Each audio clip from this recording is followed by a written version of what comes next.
రాజన్న సిరిసిల్ల జిల్లా గంభీరావుపేట మండల కేంద్రంలో మేజర్ గ్రామ పంచాయతీలో మల్టీపర్పస్ వాటర్ సప్లై కార్మికుడిగా 10 సంవత్సరాల నుంచి విధులు నిర్వహిస్తున్న 40 సంవత్సరాల తుమ్మల రమేష్ ప్రమాదవశాత్తు చెరువులో పడి మృతి చెందిన ఘటన చోటు చేసుకుంది.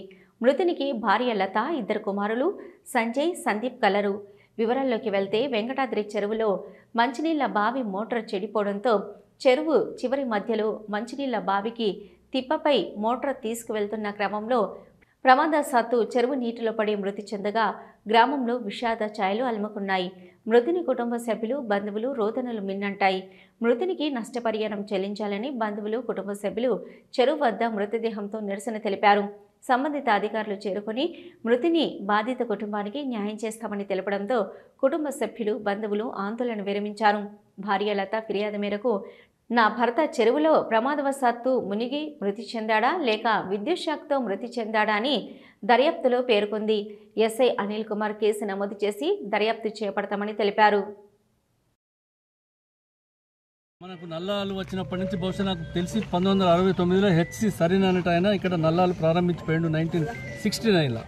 అప్పటి నుంచి ఇప్పటిదాకా కూడా ఏ ప్రాణ నష్టం జరగకుండా, ఏం నష్టం జరగకుండా ఇప్పటిదాకా మరి భగవంతుడు మనకు ఈ విధంగా వెళ్ళదీసిండి. ఇలా దురదృష్టం అతడు, ఆయన పేరు మన రమేష్ యాక్సిడెంటల్గా మరి మరణించాడు. సరే, అనుకోకుండా జరిగినటువంటి సంఘటన అయినా కూడా ఇది ఎందుకు జరిగింది, ఎట్లా జరిగింది అనే దాని విషయంలో మనకు క్లారిటీ లేదు. ఇప్పుడు ఎస్ఐ గారు ఉన్నారు, తర్వాత వాళ్ళ డిఎల్పిఓ వచ్చిండు. నేను కలెక్టర్ గారితో కూడా టెలిఫోన్లో నేను మాట్లాడినా, ఓపెన్ మైక్లో అందరూ కూడా మాట్లాడితే విన్నాం. తప్పకుండా ఎందుకు జరిగింది ఈ సంఘటన అనేది, ఎట్లా జరిగింది అనేది, ఈ ఘటన, ఈ మరణానికి సంబంధించి కారణం ఏందనేది తెలుసుకోవాలి. ఇది ఇన్వెస్టిగేషన్ చేయమని చెప్పి పోలీసు వారిని మనం రిక్వెస్ట్ చేస్తున్నాం, బట్ వాళ్ళ కుటుంబ పరంగా. నెంబర్ 2, రెండవది ఏంటంటే ప్రభుత్వ పరంగా, ఇక్కడ ప్రభుత్వం తరఫున నేను చెప్పుడు కాదు, అధికారంలో ఉన్నటువంటి పార్టీ ప్రతినిధిగా నేనేం చెప్తున్నా అంటే వాళ్ళకు కొంత ఆర్థిక సహాయం ఇప్పించాలనేటువంటి మాట చెప్పినారు. అదంతా మనం ఓపెన్గా ప్రెస్లో అది చేస్తాం, ఇది చేస్తామని చెప్పుడు కాదు. ఏం చెప్పినామో అంతకంటే ఎక్కువ ఇప్పించడానికి ప్రయత్నం చేస్తాం. అతడు మావోడు, మన కుటుంబ సభ్యుడు, మన గ్రామస్తుడు.